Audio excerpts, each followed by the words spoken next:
Just so you know, this show is about scary stuff. So don't say I didn't warn you guys.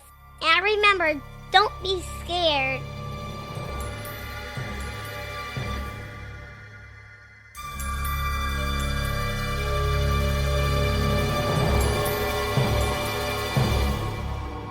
Minisode number 2. Dark Passenger. War Baby here with another episode of Murderous Minors. Anyone who has ever seen the popular Showtime series Dexter or read the books it's based on won't be surprised to find out that it has inspired real-life murders. Canadian Mark Twitchell has been widely covered. Faiza Ashraf, murdered in Norway in 2010, also died while entangled with a deranged Dexter fan. Jessica Lopez considered Dexter her idol and attempted to dispose of her victim Brittany Kilgore just as he would, without success. I wish I could say that was all, but in addition to a few more cases of adult Dexter copycats, I found some young emulators as well, and we'll cover one of those cases now. The parents of Rising Sun, Indiana native 17-year-old Andrew Conley learned the hard way that leaving their son to watch TV unsupervised may have been a bad idea. Saturday, November 28, 2009 saw Andrew and his 10-year-old brother Connor at their Hartford Pike Road home alone. Their mother and stepfather both worked nights at a local casino, routinely leaving the 5th grader in the care of his older brother. But on this day, Andrew, who weeks earlier had told his girlfriend that he was obsessed with Dexter, would act on that obsession, victimizing whomever was in his path. And who he found was little Connor. Andrew Conley described to police that he and Connor were in their shared bedroom when he asked the youngster if he wanted to wrestle. Which is so coincidental considering how many times we've seen that come up on this show already. He tells police that he put little Connor in a headlock. He gasped for breath and begged his older brother to stop. He fought for his life and pleaded for it. Andrew choked Connor from behind until he passed out, telling investigators that his brother's last words were, "Andrew, stop." But he didn't stop, says he couldn't. Instead of seeking help for his now unconscious brother, he dragged him into the kitchen where he put on gloves. Andrew then strangled Connor for at least 20 more minutes. He used 2 hands and then just one, choking every last breath of life from his own 10-year-old brother. Blood trickled from his nose and mouth. Connor now lay lifeless on the kitchen floor, and Andrew reached into a nearby drawer and retrieved a plastic grocery bag. He placed it over Connor's head and secured it with tape. He didn't want blood to get all over the place. Then he calmly described beating Connor's head on the ground a few times before putting him into the trunk of his car. Andrew drove to the home of his girlfriend Alexis, who recounted to police that he was the happiest she'd seen him for some time. With Connor's body in the trunk, Andrew presented Alexis with a promise ring, telling her that he loved her and would always be there for her. Then the two settled in to watch a movie, Stephen King's The Green Mile. When it was over, Andrew drove Connor's body to Rising Sun City Park, less than 100 yards from the 10-year-old's elementary school. That's where he abandoned his little brother, discarding him underneath some leaves and sticks. The next morning, the darkness continued to grip him, and Andrew fought the urge to kill his stepfather. 2 times that morning he approached him in his bed, holding a knife and just watching him sleep. His dad awoke the second time, and Andrew simply put the knife in his pocket and left the room. He described being drawn to his dad's room as if he were dragged. Shortly after, his mother asked Andrew where Connor was, and is told he's at his grandmother's house. This isn't unusual for the family, and the morning marches on. Andrew watched football on TV and joked around with his mother. All the while she thinks Connor is safe, and Andrew knows that Connor is dead. Into the afternoon, Andrew's mom instructs him to go and get his brother. but instead he left the house and went directly to Rising Sun Police Station, where he turned himself in. Officers were dumbstruck at what he had to say. Andrew told police that killing Connor made him feel like he was Dexter Morgan. They said he had shown no remorse, no emotion at all during his matter-of-fact announcement, even while he admitted, quote, "Like I had to, like when people have something like they're hungry and there's a hamburger sitting there and they knew they had to have it." The fantasies of killing, Andrew explained, had been with him for years, at least since the 8th grade, and included thoughts of dismembering his potential victims and setting people on fire. There was one boy at school Andrew thought was a jerk, and he fantasized about cornering him in a school bathroom and cutting his throat. He told cops he had a history of cutting and self-mutilation. His obsession with Dexter also led him to an extensive library of serial killer books. He described hearing voices akin to Dexter's dark passenger. Police recovered the body of 10-year-old Connor Conley later that night based on Andrew's directions. Ultimately, he would take police to the family home and reenact the entire murder for them. He showed police Connor's positioning on the kitchen floor on a green Care Bear. He imitated the force with which he choked his brother to death.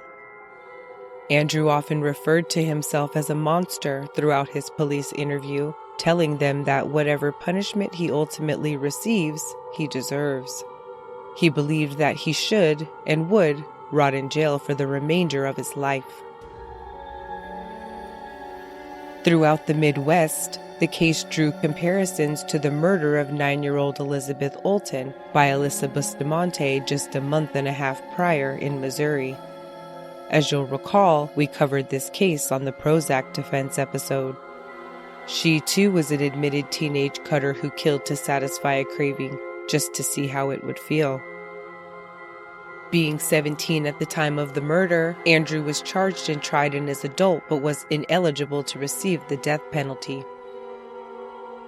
The following Friday, while their mother and stepfather hosted Connor's viewing, Andrew entered a plea of not guilty in Ohio Circuit Court. Such a shocking end to a bright young boy's life. Such a shocking turn of events in the life of his teenage brother, referred to as nice, normal, and polite. His grades were above average. He'd never been in trouble. He'd had dreams of college, the National Guard, and starting his own security firm. He had plenty of friends and a little brother who looked up to him as a hero, idolized him even. But 12 days before the murder, Andrew's parents withdrew him from school, and a few days after that, he attempted suicide. He told his mother, who tried to get her son an appointment with a psychiatrist, but was stymied by health insurance issues.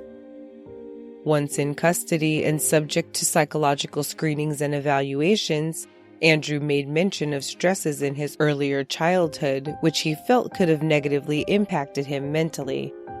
He told them about witnessing a former stepfather threaten suicide, along with instances of alleged sexual molestation.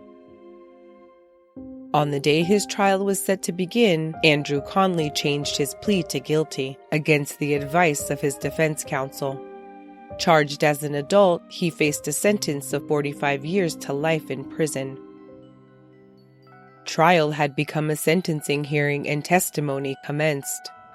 On the stand, one of the psychologists who had evaluated Andrew declared him mentally ill but not legally insane. Another expert identified symptoms of antisocial personality and borderline personality disorders, as well as a diagnosis of severe depression. Another noted a lack of both empathy and impulse control. Andrew described what experts refer to as dissociation. He said it was as if he were watching the murder occur from outside himself. Another expert, who was consulted but hadn't interviewed Andrew, believed he showed some signs of budding psychopathy. They all felt that Andrew Conley knew the difference between right and wrong, and that he knew what he was doing was wrong. His mother described in court coming home from her shift that Sunday morning and staying up to joke around and chat with her son. She recalled that he nonchalantly munched on popcorn. She said he was fine. His stepdad testified about waking up and seeing Andrew above him and being creeped out. Whatever remorse and emotion Andrew Conley lacked when committing murder and confessing to it, he had found by his sentencing hearing. Forced to listen to tapes of himself recounting his actions, he repeatedly became visibly upset.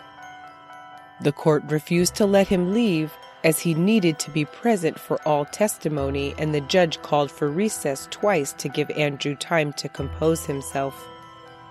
Ultimately, he was able to pull himself together long enough to read from a brief statement he had prepared.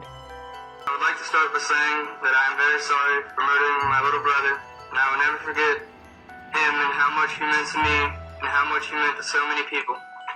I would like to thank all the people out there that support me, and I regret the position I put you all in, and you may be criticized for helping me. I would like to apologize to Mom and Dad for all of this. I would also like to apologize to the community of Ohio County for all this happening.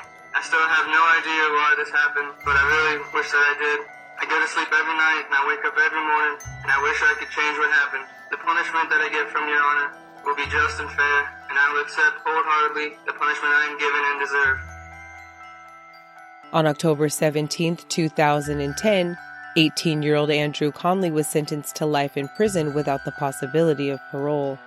Connor Conley's young age and the brutality of this fatal familial violence episode heavily influenced the disposition of the maximum sentence allowed.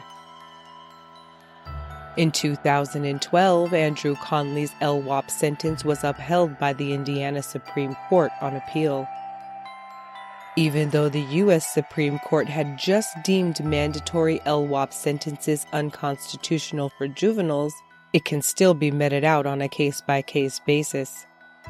And for Andrew Conley, the maximum sentence would stand.